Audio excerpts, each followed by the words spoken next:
Examination of thyroid swelling. The thyroid gland is located in front of the neck with its two lobes on either sides of the trachea connected by an isthmus. We begin our examination of the thyroid swellings by inspection. For inspection, make the patient sit on a stool with the neck slightly hyperextended and inspect the thyroid from the front. Asking the patient to swallow makes the thyroid more prominent for inspection. If the patient has a short and fat neck, ask the patient to clasp the hands over the occiput and push the head backwards against the resistance of the clasped hands. This is the Pizzillo's method to make the thyroid more prominent for inspection. First, note the size and shape of the swelling and its situation, whether it is on one side of the midline, in the midline, or whether it extends on both the sides. Measure the exact size in centimeters using a measuring tape. Now note the extent of the swelling, particularly the lateral border in relation to the sternomastoid and the lower border in relation to the suprasternal notch of the sternum. A thyroid swelling always lies deep to the sternomastoid muscles, as demonstrated here by contracting the sternomastoids. Then note whether the lower border ends above the suprasternal notch or it extends behind the suprasternal notch. Both the borders will be better appreciated if the patient is asked to make swallowing movements during the inspection. Next, inspect the surface of the swelling. A simple goiter and single nodules have a smooth surface, while a multinodular goiter has a nodular or bossellated surface. Note the bossellated surface of this large multinodular goiter in a young male patient. Then inspect the skin over the swelling and look for redness and edema suggestive of inflammation, scars of previous surgery, sinuses, and dilated veins.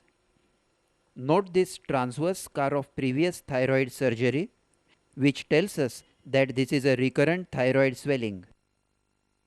And this is a sinus in the midline of the neck discharging mucus like fluid. This is a thyroglossal fistula. Then watch the swelling for a few seconds quietly for pulsatility.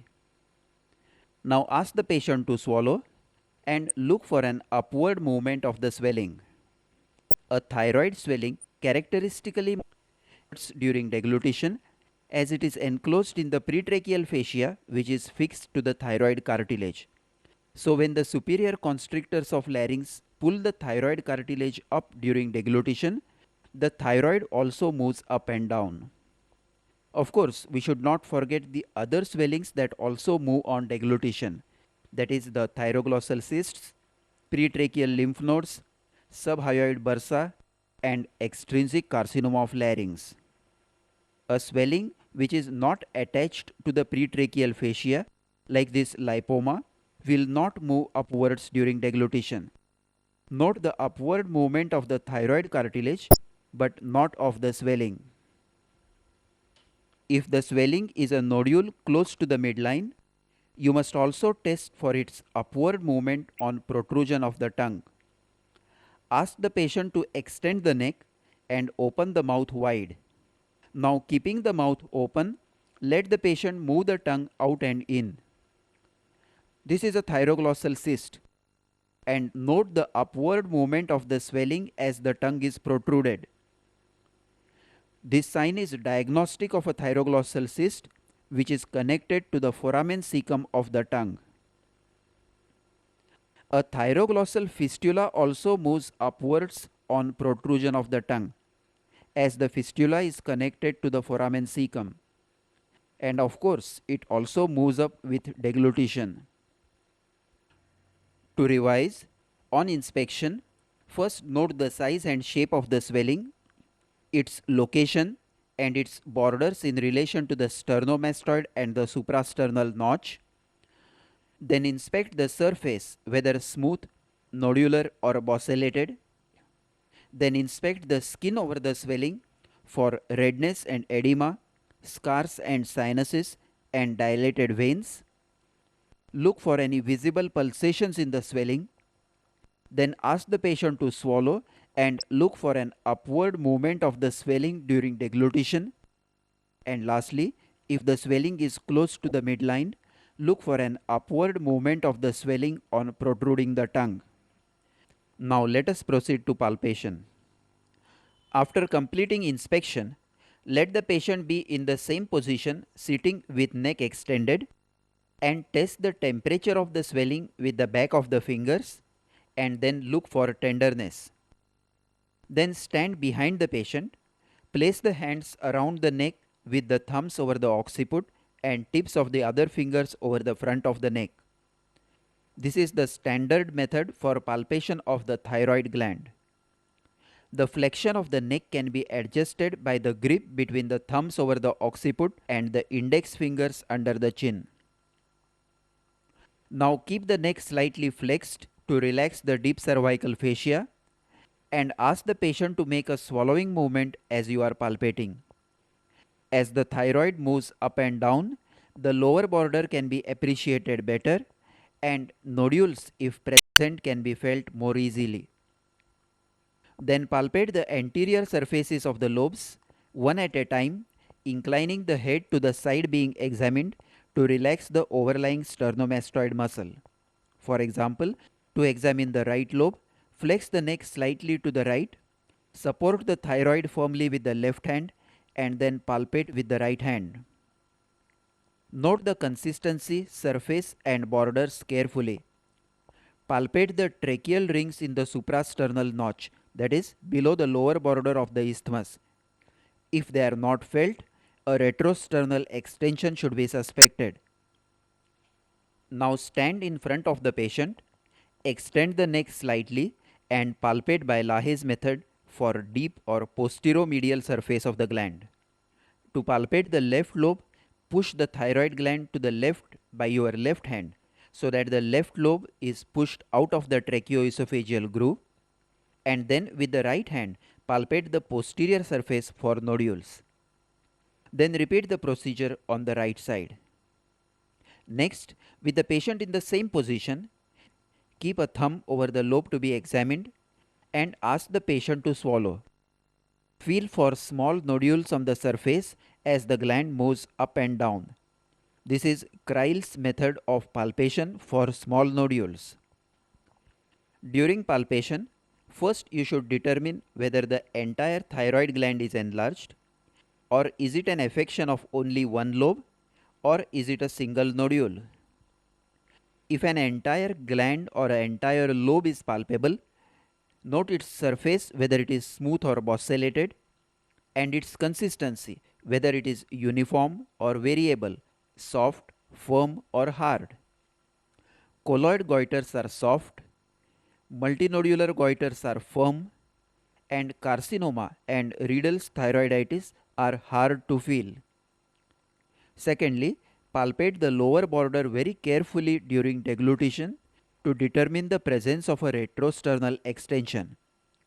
Palpation of tracheal rings above the suprasternal notch rules out a retrosternal extension. If it is a single nodule, note its position in the thyroid lobe or isthmus. Note its shape, measure its size and feel the consistency. A paradox about the consistency of thyroid nodule should be noted and remembered here, that a cyst in thyroid feels firm while a solid swelling, that is adenoma, feels soft. Because adenomas being highly cellular are soft, while cysts with fluid under tension feel firm as compared to the normally soft thyroid. After palpating the nodule, try to palpate the rest of the thyroid gland. Normally it is not palpable. A normal thyroid gland is not felt on palpation. Only its isthmus can be felt over the second, third and fourth tracheal rings. So if along with a single nodule, like this nodule on the isthmus, the rest of the thyroid gland is palpable, clinically it is considered as a multinodular goiter with a single large nodule. But if the rest of the gland is not palpable, as in this case, then it is considered as a solitary nodule. Now keep your hand very gently over the upper pole of each side and try to feel for a palpable thrill. Thrill over the upper pole, akin to the feel of purring of a cat, is diagnostic of a primary toxic goiter. Next, pinch the skin over the swelling to look for fixity to skin and test the mobility of the swelling in vertical and horizontal directions. Fixity in any direction suggests malignant infiltration or thyroiditis. Now palpate for the trachea and carotid pulsations. To palpate the trachea, first note the position of the larynx and palpate the trachea downwards. In this unilateral left-sided goiter, the trachea can be felt along its length and its displacement to the opposite side can be easily appreciated. In a bilateral goiter, the trachea may be difficult to feel. So note the position of the larynx and the position of the trachea over the suprasternal notch to get an approximate idea of the position of the trachea. Then perform the Cocker's test to rule out tracheal narrowing. Ask the patient to extend the neck and take heavy, deep breaths through open mouth. Now compress the swelling from both the sides. Appearance of stridor on slight compression of the lateral lobes indicates narrowing of the trachea, and this is a positive Cocker's test. Listen to the stridor on compression of the lateral lobes. This is typically seen in the scabbard trachea of large and long-standing multinodular goiters, where trachea is compressed from both the sides and becomes a antero-posterior slit like the scabbard of a sword. So lateral compression immediately produces obstruction and stridor. It may also be seen in a malignant thyroid infiltrating the trachea. Now palpate the carotid artery pulsations against the transverse process of the sixth cervical vertebra between the posterior border of thyroid and the sternomastoid. In a unilateral goiter, first palpate the normal side for normal feel of the carotid pulsation and then compare it with the affected side. If the goiter is large, the carotid sheath will be pushed backwards, but the pulsations will always be well felt in spite of the backward displacement in a benign goiter. But in a malignant goiter, the carotid pulsations may be felt weak or obliterated due to malignant infiltration of the carotid sheath. This is a positive Berry's sign, that is, obliteration of carotid pulsation in malignant thyroid. To revise, we palpate by the standard method, Lahaye's method and Kreil's method. Note on palpation the exact size and shape of the swelling and identify its borders. In particular, palpate the tracheal rings in the suprasternal notch to identify a retrosternal extension if any. Then note the surface and the consistency of the swelling and palpate carefully by Lahaye's method and Kreil's method for small nodules within the gland. In case of a single nodule, note whether the rest of the gland is palpable. Now look for a palpable thrill over the upper pole and for fixity to skin or deeper structures. Lastly, palpate the trachea and the carotids. Trace the trachea, look for deviation from the midline, and if goiter is large or bilateral, perform the Cocker's test. Lastly, palpate the carotids behind the posterior border of the swelling. Now let us proceed to percussion and auscultation. Percuss directly over the manubrium sterni or use a heavy percussion stroke. Normally the note is resonant due to air in the trachea behind the manubrium sterni. If the percussion note is dull, suspect a retrosternal extension of thyroid which descends between the trachea and the sternum and comes to lie between the manubrium sterni and the air column. Auscultation. Auscultate over the swelling, paying more attention at the upper poles for a systolic bruit. Bruit is diagnostic of primary toxic goiter and is due to markedly increased vascularity of the gland. Having completed the examination of the swelling and concluded that it is a thyroid swelling, now you should look specifically for signs of thyrotoxicosis, signs of myxedema, signs of retrosternal extension, and signs of metastasis. Signs of thyrotoxicosis. First, let us look for the eye signs. Ask the patient sitting upright on a stool to look horizontally forwards towards a distant object at eye level. Normally, the lower lid just touches the limbus at 6 o'clock, while the upper lid covers the upper margin of the cornea from 11 to 1 o'clock. Limbus is the corneal margin. The early eye signs of thyrotoxicosis are lid retraction, lid lag, and infrequent blinking. The earliest eye sign to appear is the lid retraction with resultant widening of the palpebral fissure, also termed as Dalrymple's sign. Note here the lid retraction which is more prominent in the left eye. The upper lid is retracted due to tonic contraction of the involuntary part of the levator palpebrae superioris, thereby exposing a strip of white sclera above the superior limbus. This results in a typical staring and frightened look of a thyrotoxic patient. This is associated with infrequent and incomplete blinking of the eyes, termed as Stelzach's sign. Note how infrequently the patient blinks, and when she blinks, it is only partial.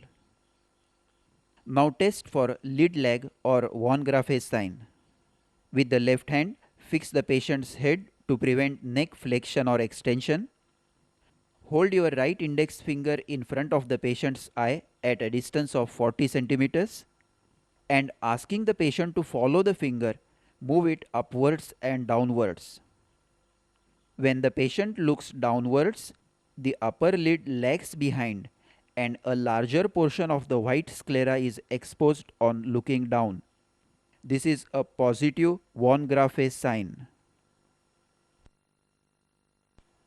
With further progress of thyrotoxicosis, there is actual bulging of the eyeballs due to retroorbital edema and fat deposition. This is termed as exophthalmos. Ask the patient to stare horizontally forwards, and a strip of white sclera is visible between the inferior limbus and the lower eyelid. This has nothing to do with the upper lid retraction, and it is due to actual forward bulging of the eyeball, that is exophthalmos. Now to note the amount or degree of exophthalmos, examine the eyes by Nafziger's method. Stand behind the patient, tilt the head of the patient backwards to observe the eyes in supraorbital plane. The actual protrusion of the eyeballs beyond the supraorbital ridges can be appreciated in this position. Normally, the eyes do not project beyond the supraorbital ridges.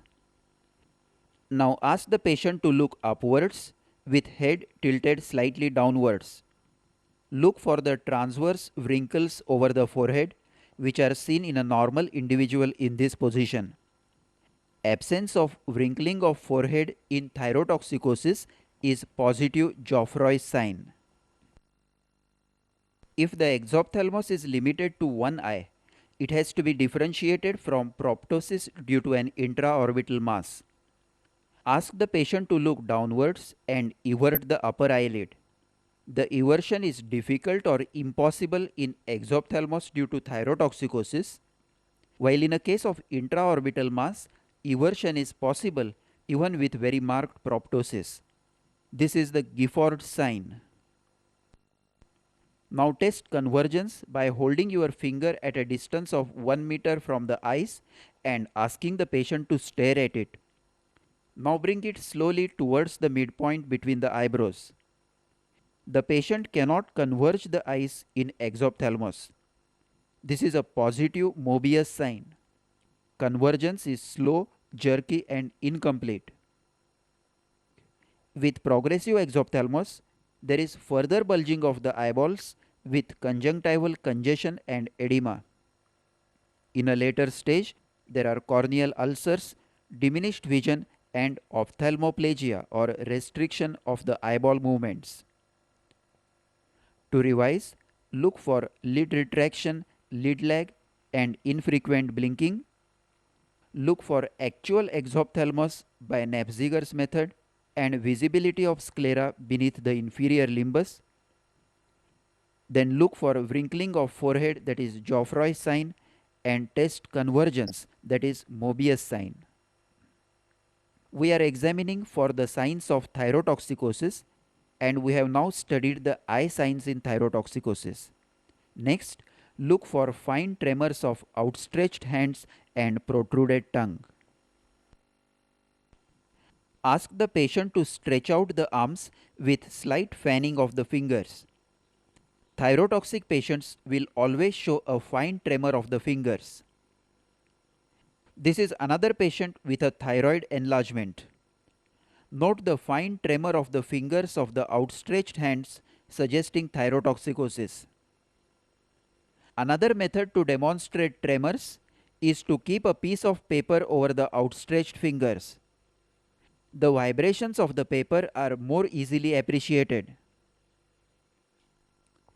Then ask the patient to open the mouth fully and put out the tongue straight for 15 to 30 seconds.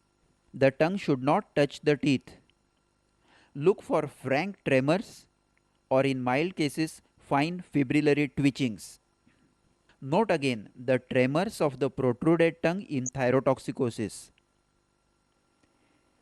Next, feel the radial pulse. Tachycardia and bounding pulse are characteristic of thyrotoxicosis.